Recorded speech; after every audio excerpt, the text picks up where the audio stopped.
बचपन में ही टुनटुनी चिड़िया के चेहरे पर गरम गरम तेल गिर जाने के कारण टुनटुनी के चेहरे पर जलने के निशान हो गए थे।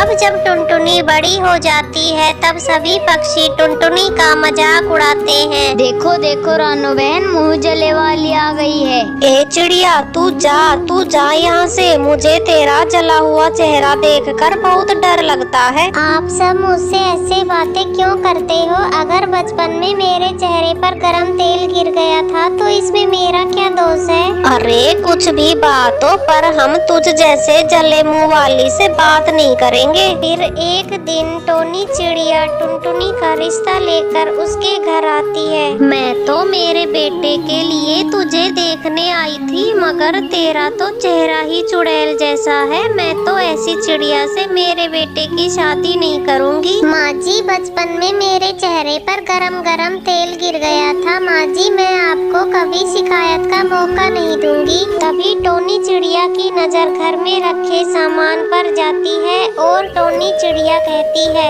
अरे टुनटुनी, ये घर में इतना सारा सामान किसका है? माँ जी, ये मेरा दहेज का सामान है। मेरे माता पिता ने मरने से पहले ही मेरी शादी का दहेज इकट्ठा कर लिया था। इतना सारा दहेज का सामान देखकर टोनी चिड़िया के मन में लालच आ जाता है और दहेज के लिए टोनी चिड़िया अपने बेटे की शादी टुनटुनी से करवा देती है। अरे टोनी, तुझे पूरे जंगल में कोई और चिड़िया नहीं मिली जो तूने अपने बेटे की शादी उस चुड़ैल से करवा दी? गोरी, तुझे पता है कितना सारा दहेज लेकर आई है वो? 2-4 महीने की बात है, फिर मैं अपने बेटे की दूसरी शादी करवा दूंगी। टोनी, तूने तो हमारी नाक ही कटवा दी। अब जल्दी से अपने बेटे के लिए सुंदर सी दूसरी चिड़िया ढूंढ ले और उसकी दूसरी शादी करवा दे और उस जले मुंह वाली चुड़ैल को निकाल फेंक अपने घर से। और हाँ टोनी, एक बात और बता देती हूँ, दहेज वापस न कर देना। यदि ज्यादा बात बढ़ जाए तो मुझे बुला लेना।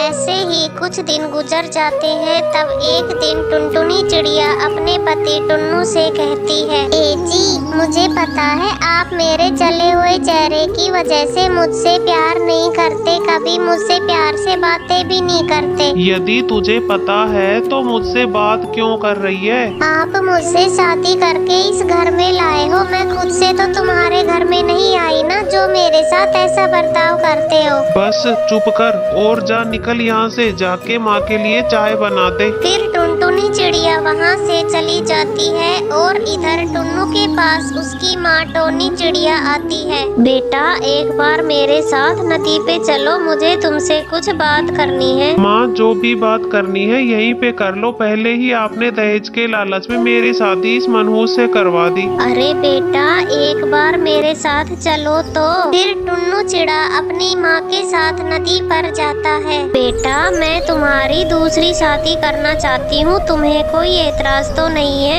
यह सुनकर टुन्नू चिड़ा बहुत खुश हो जाता है। हाँ माँ, हाँ, आप जल्दी से मेरी दूसरी शादी करवा दो। मुझे वह चुड़ैल बिल्कुल पसंद नहीं है। बेटा, वो सब तो ठीक है, मगर मैं उसे उसका दहेज का सामान वापस नहीं दूंगी। तुझसे कोई पूछे तो बात को घुमा देना। फिर लालची टोनी चिड़िया अपने बेटे की दूसरी शादी करवा देती है। नई बहू सुंदर होने के साथ साथ बहुत होशियार भी थी। माँ जी, ये आपने क्या किया? मुझे बिना बताए ही आप नई बहू ले आए। टुनटुनी, अब बताने ही तो आई हूँ तेरे पास। चल अब निकल जा मेरे घर से। अब इस घर में तेरे लिए कोई जगह नहीं है। नहीं नहीं माँ जी, ऐसा मत करो। आप ही तो मुझे इस घर में ब्याह के लाई थी। मुझे बाहर मत निकालो माँ जी। और हाँ चिड़िया, एक बात और सुन ले, मैं तुझे तेरा ये दहेज का सामान भी नहीं दूंगी, क्योंकि इतने दिनों से हमारे घर का दाना जो खाया है तूने। माँ जी, मुझे कुछ नहीं चाहिए,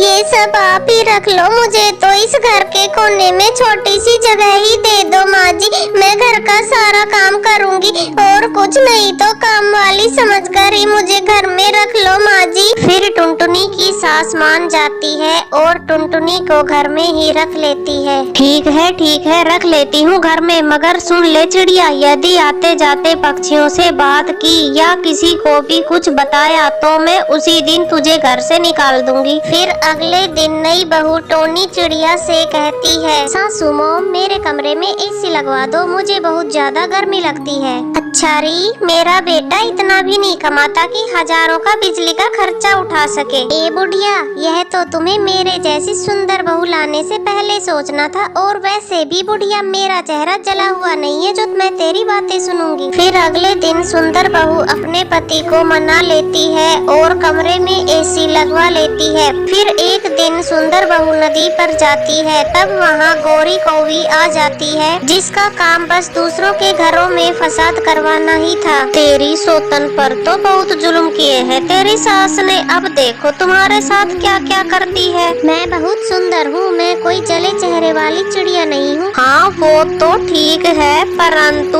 अगर तेरी सास जिंदा रहेगी तो वो तुझे चैन से जीने नहीं देगी। इसका कुछ ना कुछ अभी कर लो, नहीं तो आगे चल के वो तुझे बहुत तंग करेगी। बहू को उल्टी सीधी पट्टी पढ़ा के गोरी कौवी वहाँ से चली जाती है और इधर टुनटुनी चिड़िया घर का सारा काम करती है और इधर सुंदर बहू अपनी सास को ठिकाने लगाने के बारे में सोच रही थी। सासू मॉम, आज घर में मेरी सहेलियाँ आ रही हैं, जल्दी से टुनटुनी से कह के खाना तैयार करवा दो। बहू यह घर है, कोई होटल नहीं है जो आए दिन कोई ना कोई आया ही रहता है तेरा। ए बुढ़िया, मेरे से ऐसे बातें मत कर और मुझे 2000 रुपए दे। मेरी सहेलियाँ आ रही है ना, तो मुझे अभी पार्लर जाना है, मुझे फेशियल करवा के आना है ताकि मैं शाम को सबसे सुंदर दिखूं। मगर बहू मेरे पास इतने रुपए नहीं है। टोनी चिड़िया के इतना कहने के बाद बहू टोनी की अलमारी खोल के उसमें से रुपए निकाल के चली जाती है।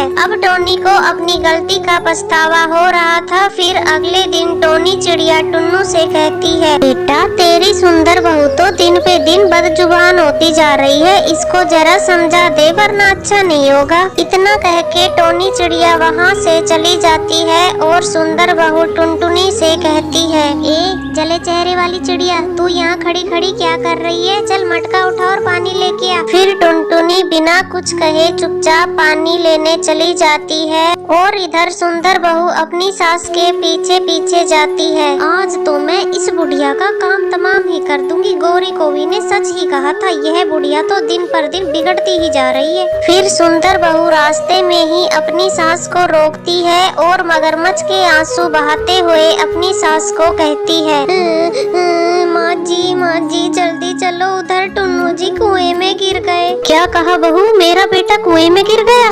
हाँ माँ जी, आप जल्दी से मेरे साथ चले। फिर टोनी चिड़िया सुंदर बहू के साथ कुएं पर जाती है। अब तुझे मुझसे कौन बचाएगा बुढ़िया, अब तू कुएं में गिरेगी और मरेगी। नहीं बहू, मुझे छोड़ दो, मुझे जाने दो, मैं घर से निकल जाऊंगी, मैं कभी तुझसे कुछ नहीं कहूँगी। तभी वहाँ टुनटुनी चिड़िया आ जाती है और कहती है, रुको, तुम ऐसा नहीं कर सकती। माँ जी जैसी भी है तो हमारे पति की माँ ही और हमारी सास है। अपनी सोतन टुनटुनी को देखकर सुंदर बहू वहाँ से भाग जाती है और टोनी चिड़िया टुनटुनी के साथ अपने घर आ जाती है। घर आते ही वह सारी बातें अपने बेटे को बताती है। फिर टोनी चिड़िया उस सुंदर बहू को घर से निकाल देती है और वह अपने जले चेहरे वाली अच्छी बहू के साथ खुशी खुशी जीवन गुजारती है। प्लीज इस कहानी को लाइक, अपने दोस्तों के साथ शेयर और चैनल को सब्सक्राइब करना बिल्कुल मत भूलना। आपका बहुत बहुत धन्यवाद। ढोलकपुर के जंगल में कालू कौवा अपनी पत्नी टुनटुनी और अपने बच्चों के साथ रहता था। कालू कौवा आइसक्रीम बेचकर अपने घर का खर्चा चलाया करता था। ठंड का मौसम शुरू हो चुका था, जिसके कारण आइसक्रीम खाने कोई भी पक्षी नहीं आता था। एक दिन वो अपने ठेले के पास उदास होकर बैठा था। क्या करूं, कुछ समझ में ही नहीं आ रहा है। ठंड इतनी ज्यादा हो गई कि कोई कोई आइसक्रीम ही नहीं खाना चाहता। यदि ऐसे ही कुछ दिन चलता रहा तो मैं तो रोड पर आ जाऊंगा। घर में पत्नी और बच्चे हैं, उनकी जरूरतें कैसे पूरी करूंगा, कुछ समझ ही नहीं आ रहा। शाम को कालू थक हार कर घर लौटा। आज भी उसकी कुछ भी कमाई नहीं हुई थी, वह आज भी खाली हाथ ही घर लौटा। जी आप परेशान दिख रहे हैं, लगता है आज भी बिक्री नहीं हुई है। अगर ऐसा ही चलता रहा तो बच्चों की तो पढ़ाई ही छूट जाएगी, अपने ऊपर जो कर्ज है वो भी हम नहीं चुका पाएंगे। यही तो मैं सोच रहा हूँ टुनटुनी, इस ठंड में कोई बर्फ की कुल्फी खाना ही नहीं चाहता। अब मैं क्या करूँ? अभी टुनटुनी के दोनों बच्चे स्कूल से घर आ जाते हैं। बच्चों तुम थोड़ी देर रुको, मैं अभी तुम्हारे पापा के लिए आइसक्रीम बना देती हूँ और आइसक्रीम अपने बच्चों को भी खिलाऊंगी। नहीं मम्मा, आज हमें ठंडी ठंडी आइसक्रीम नहीं खानी, तुम रुंझुन को ही आइसक्रीम खिला दो, मुझे तो आज गर्मा गर्म मैगी खानी है। तुम्हें पता है मम्मा, मेरी सारी सहेलियाँ स्कूल में गर्मा गर्म मैगी खा रही थी, उन्हें देखकर मुझे भी मैगी खाने की इच्छा हुई। मम्मा मम्मा, मैं भी आज मैगी ही खाऊंगी, मुझे आप 5 रुपए दो ना, मैं अभी जाकर मैगी के पैकेट खरीद लाती हूँ। फिर टुनटुनी चुनमुन को 5 रुपए दे देती है। जा चुनमुन बेटा, बाजार जाके मैगी खरीद कर ला, मैं तुम दोनों के लिए मैगी बना देती हूँ। फिर थोड़ी देर बाद टुनटुनी बच्चों को मैगी बना कर देती है। बच्चों को मैगी खाते देखकर टुनटुनी अपने पति से कहती है, सुनते हो जी, आजकल तो बच्चे और बड़े सभी मैगी खाना पसंद करते हैं, तुम भी बर्फ कुल्फी की जगह मैगी बेचना शुरू कर दो ना। नहीं नहीं टुनटुनी, जहाँ मैं आइसक्रीम बेचता हूँ ना, वहाँ आसपास कई सारे मैगी बेचने वालों के ठेले हैं, हमें कुछ हटकर सोचना होगा, तभी काम चलेगा। तो फिर तुम ऐसा करो, तुम केले के पत्ते बेचना शुरू कर दो, केले के पत्ते खाना खाने के काम आते हैं ना, इसलिए तुम केले के पत्ते बेचना शुरू कर दो।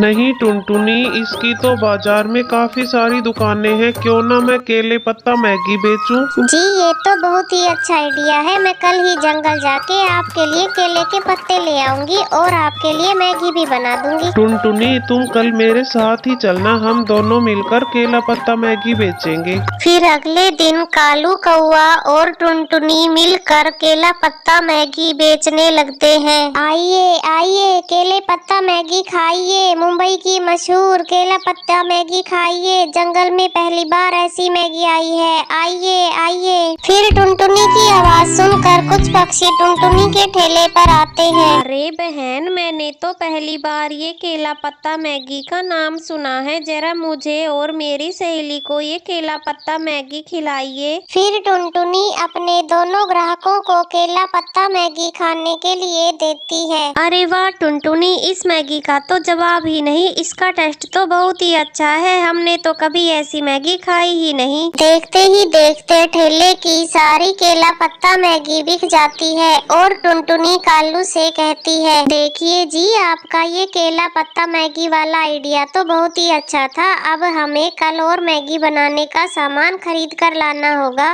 इस तरह टुनटुनी और कालू कौआ केला पत्ता मैगी बेचते हैं और अब टुनटुनी और कालू बेफिक्र होके खुशी खुशी अपने बच्चों के साथ रहने लगते हैं। प्लीज इस कहानी को लाइक, अपने दोस्तों के साथ शेयर और चैनल को सब्सक्राइब करना बिल्कुल मत भूलना। आपका बहुत बहुत धन्यवाद।